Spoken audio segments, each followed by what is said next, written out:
AIIMS BSc nursing का exam कितने students देने वाले हैं? आपको भी पता है कि इस बार जो कंपटीशन है वो बहुत ज्यादा होगा। इस बार मोर देन 2 लाख स्टूडेंट्स आपका एम्स बीएससी नर्सिंग का एग्जाम देने वाला है and approx 1,20,000 students AIIMS paramedical का एग्जाम देने वाले हैं। लेकिन सीट्स हमें पता है बहुत लिमिटेड सीट्स हैं। तो आखिरकार वो क्या क्राइटेरिया होता है जिसकी वजह से कुछ बच्चों का सिलेक्शन हो जाता है, कुछ बच्चों का सिलेक्शन नहीं होता? सो आपके मन में सिंपल सा चीज आ रहा होगा कि हमें तो पता है कि जो पढ़ाई करेगा अच्छे से, जो टेस्ट सीरीज लगा रहा होगा उसका सिलेक्शन होगा, जो पढ़ाई नहीं कर रहा होगा उसका सिलेक्शन नहीं होगा।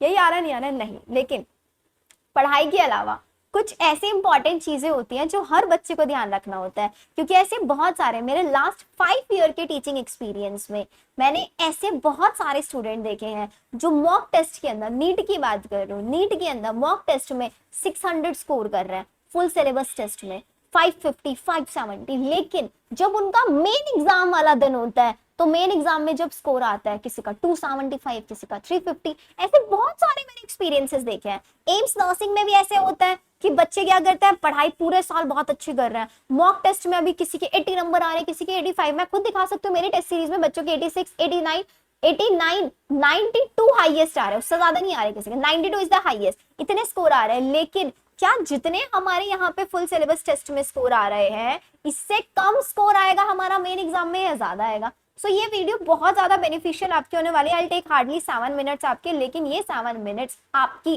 पूरे प्रिपरेशन को एक नया टर्न दे सकते हैं।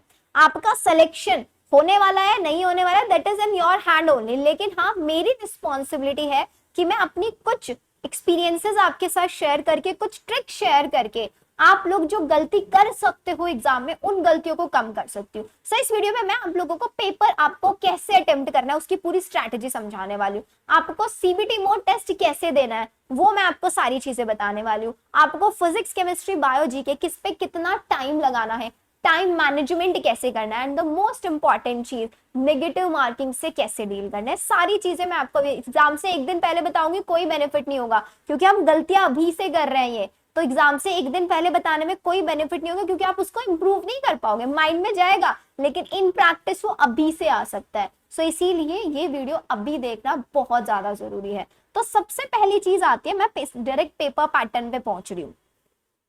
फिजिक्स, केमिस्ट्री, बायो और जीके, राइट।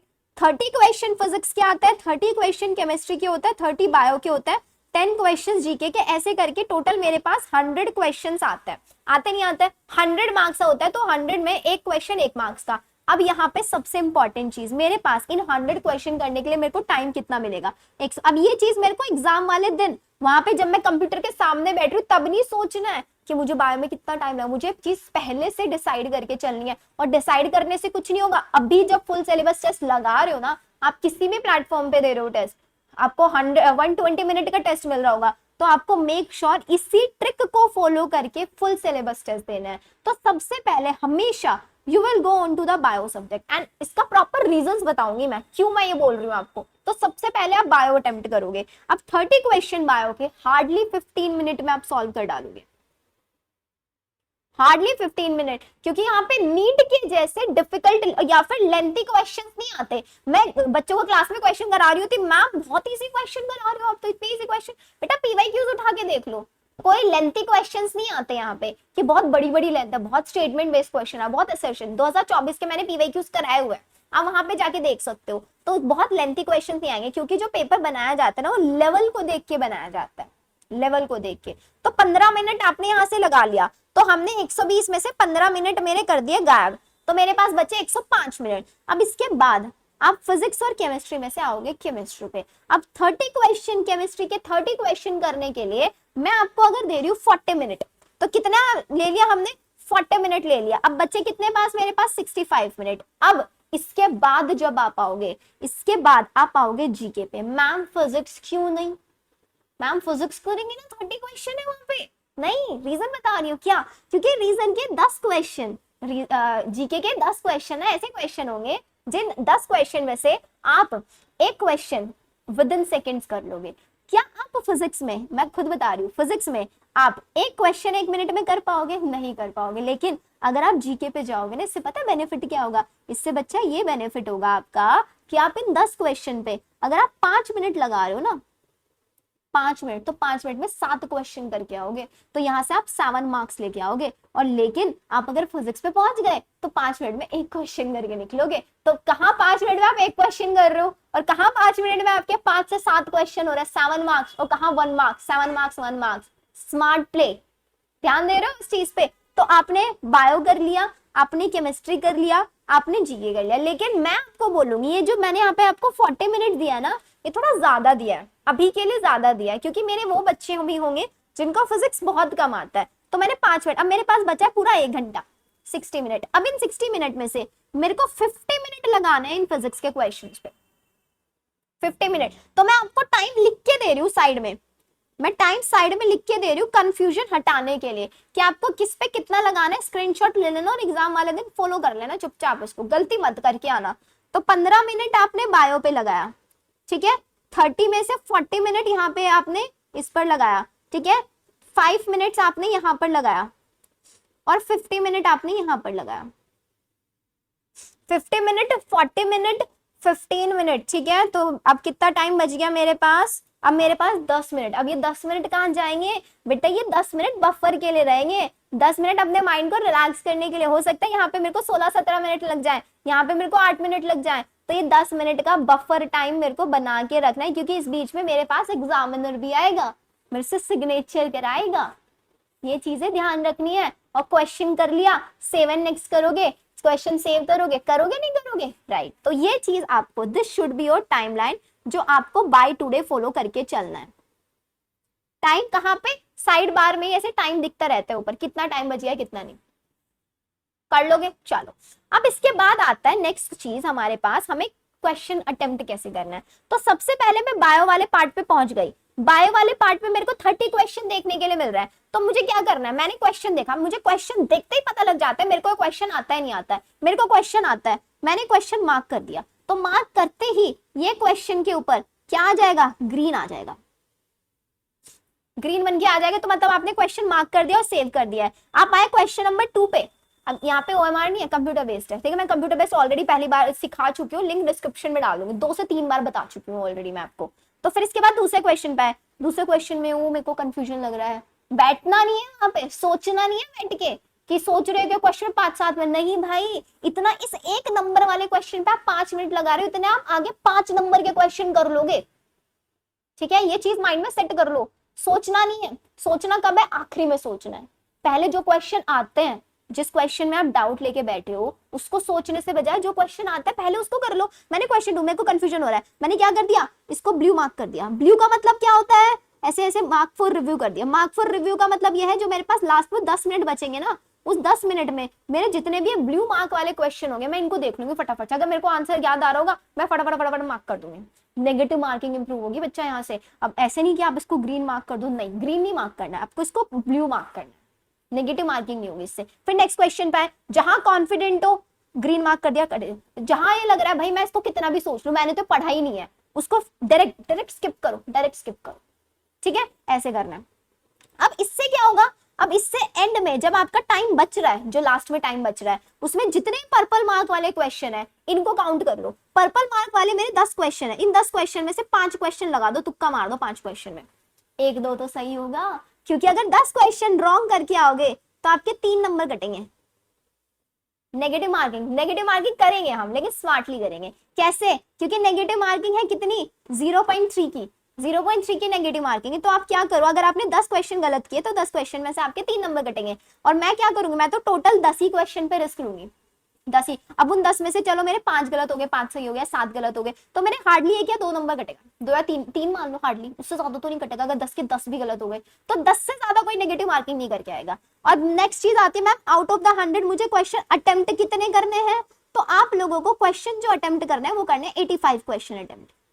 अब 85 में से 10 क्वेश्चन आपके हुए कौन से, 10 क्वेश्चन आपके हुए जिनमें आप कंफ्यूज हो, तो 10 क्वेश्चन कंफ्यूज वालों में क्या करोगे, ये मैं एक एवरेज बच्चे के लिए बता रही हूँ 85। अब आप बोलोगे मैम 85 क्यों, मैं तो 95 में तो 100 करूंगा। बेटा अगर सारे क्वेश्चन आते हैं 100 के 100 करके आना, जितने क्वेश्चन आते हैं मैं हार्डली बता रही हूँ। अगर आपको लगता है ना कि मैं एक एवरेज स्टूडेंट हूँ, मुझसे नहीं होगा, 85 करके आना, ठीक है। इनमें से 10 क्वेश्चन होंगे रिस्क वाले होंगे, तो बच्चे कितना 75 तो स्कोर सेफ है तेरा, होगा या नहीं होगा? अब इनमें से 3 नंबर, चलो 10 के 10 गलत हो गए तो कितने नंबर आए? 72 स्कोर तो आ रहा है, बता दो जरा। अब बच्चे क्या करते हैं, बच्चे 100 के 100 क्वेश्चन कराते हैं। अब 100 में से कितने हो गए? 40 क्वेश्चन हो गए गलत। अब निकाल लो 40 के नंबर, भाई 10 में 3 कटते हैं तो 40 में कितने नंबर कट गए? 12 नंबर कट गए। यहाँ पे नंबर आने कितने चाहिए थे? 40 क्वेश्चन 60 नंबर आने चाहिए थे। अब 60 माइनस 12 हो गया, 60 माइनस 12 हो गया, 12 नंबर भूल हो गए तो आने चाहिए थे 60 मार्क्स, 60 पे तो सीट मिल जाती। अब लेकिन हमने तो नेगेटिव मार्किंग को ट्रीट ही नहीं किया अच्छे से, हमने तो ध्यान ही दिया नेगेटिव मार्किंग पे, तो मेरे 12 नंबर। अगर उन क्वेश्चन को स्किप कराते डायरेक्टली तो 60 नंबर आ जाते, सीट मिल जाती। होता नहीं होता? तो इसलिए स्मार्टली चीजों के साथ खेलना है आप लोगों को। ये जो मैंने टाइम बताया, this should be your time management, जो आज से आपको अपनी एफएसटी के अंदर करके चलना है। अब नेक्स्ट चीज आता है कि मैम हम क्वेश्चन प्रैक्टिस कहाँ से करें? लास्ट टाइम पे मेरा स्कोर स्टक हो गया है। सो सिंपल सी चीज बता रही हूँ, देखो अपना स्कोर इंप्रूव करने का द बेस्ट वे, अगर अभी आपका स्कोर चल रहा है 30 से 40 की रेंज में, तो बेटा सिंपल तरीका, आप अपने कॉन्सेप्ट स्ट्रॉन्ग करो, पढ़ो बैठ के, हाई वेटेज चैप्टर्स को पढ़ो। 60 से 70 के बीच में चल रहा है तो आप जो एफएसटी दे रहे हो ना, उस एफएसटी को एनालाइज करो कि आप कहाँ गलती कर रहे हो, आप किस टाइप की गलतियां कर रहे हो। तो आप अपनी जो मिस्टेक्स है उनको कस्टमाइज करो, उनके बेसिस पे काम करो कि मैं ये वाली गलतियां कर रहा हूँ, मैं मेरे को फॉर्मूले याद नहीं रह रहे हैं, मेरे को बायो में डेट्स याद नहीं रह रही है, मेरे को साइंटिस्ट के नेम याद नहीं है, मैं यहीं पे गलती कर रही हूँ। तो उनकी फॉर्मूला, उनकी पूरी की पूरी एक शीट बना लो, स्टिकी नोट्स बना लो, जहां पे पढ़ रहे हो वहां पे दीवार पे चिपका लो, सामने रिवाइज करते रहो। लेकिन जिसका स्कोर 30 से 40 के बीच में आ रहा है, अपने कॉन्सेप्ट्स पे ध्यान दो, चैप्टर रिवाइज करो, मैराथन सेशंस लगाओ। मैंने पूरी की पूरी बायो कंप्लीट कराई हुई है, पूरी बायो कंप्लीट कराई हुई 11th और 12th मैराथन में। प्लेलिस्ट जाके देख लेना, मैराथन सेशंस फॉर एम्स 2025 के नाम से है। मेरे ही चैनल पे मैं हर दिन अब से 11:30 बजे, हर दिन 11:30 बजे आपको क्या कराने वाली हूँ, टॉप 100 क्वेश्चन कराने वाली हूँ बायो के, जिसमें गारंटेड यहीं से सारे क्वेश्चन बन के आएंगे। एक एक क्वेश्चन खुद टाइप कर रही हूँ पूरी एनसीईआरटी से, और पूरा 100 क्वेश्चन कराऊंगी। मैराथन में सब कुछ फिनिश करा चुकी हूँ आप लोगों को। सेम आपका केमिस्ट्री में चल रहा है, केमिस्ट्री में मैं आप लोगों को सारे इंपॉर्टेंट क्वेश्चन करा रही हूँ हर दिन रात 9:30 बजे। सेम फिजिक्स का, फिजिक्स में हमारी क्लास हो रही है 2 बजे दिन में, 2 बजे। तो आपको क्या करना है, सिर्फ और सिर्फ ये क्वेश्चन प्रैक्टिस वाले सेशंस अटेंड कर लो, रिवाइज करो ज्यादा से ज्यादा, और हर दिन एफएसटी दो। एफएसटी में जो गलतियां कर रहे हो उनको इंप्रूव करके चलो। दिस इज द ओनली की फॉर द सिलेक्शन। इसके अलावा और कोई आपका सिलेक्शन नहीं करा सकता। मैं अगर लास्ट टाइम पे आपको बोलूं मैं कोई जड़ी बूटी वगैरह कुछ दे दूंगी, नहीं कर सकती हूँ, या मैं पेपर लीक कर दूंगी, नहीं। मैं आपको कॉन्सेप्ट पढ़ा सकती थी, मैंने पढ़ा दिया। मैं आपको क्वेश्चंस प्रैक्टिस करा सकती हूँ ज्यादा से ज्यादा, मैं करा रही हूँ। आपको जीके कहाँ से करनी है, मैं आपके लिए जीके भी प्रोवाइड करा रही हूँ। आई थिंक इससे ज्यादा आप लोगों के लिए और कुछ नहीं हो सकता है। The more you will practice, more you will succeed. जितना ज्यादा प्रैक्टिस करो उतना सेल्फ स्टडी पे ज्यादा फोकस करो। इग्नोर अटेंडिंग बहुत ज्यादा लॉन्ग मैराथन सेशंस।